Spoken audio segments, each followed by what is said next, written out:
नमस्कार मंडळी, श्री स्वामी समर्थ। उद्या 17 ऑक्टोबर 12 हे शुक्रवार आणि उद्याच्या दिवशी आलेला आहे वसुबारस आणि वसुबारसापासूनच आपल्या दिवाळी सणाची सुरुवात होते। दरवर्षी या दिवशी रमा एकादशी देखील असते आणि त्यामुळे हा दिवस आणखीनच शुभ मानला जातो।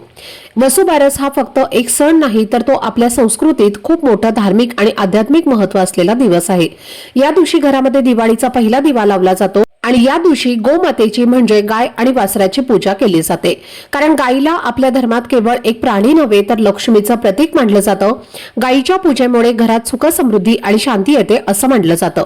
वसुबारसच्या दिवशी अनेक आई आज्या आपल्या मुलांच्या आरोग्यासाठी, आयुष्याच्या उज्ज्वल वाटचालीसाठी आणि यशस्वी भविष्यासाठी व्रत करतात।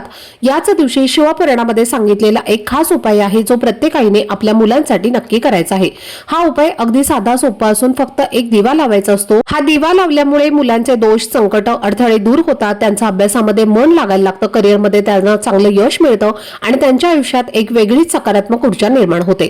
तर हा दिवा कुठे आणि कसा, कोणत्या पद्धतीने लावायचा आहे याची संपूर्ण माहिती मी एका खास व्हिडिओच्या माध्यमातून शेअर केलेली आहे। तर तो व्हिडिओ पाहण्यासाठी या व्हिडिओच्या खाली जो छोटासा त्रिकोण दिसत आहे त्यावरती क्लिक करा, म्हणजे संपूर्ण माहिती तुमच्यापर्यंत पोहोचेल। धन्यवाद। श्री स्वामी समर्थ।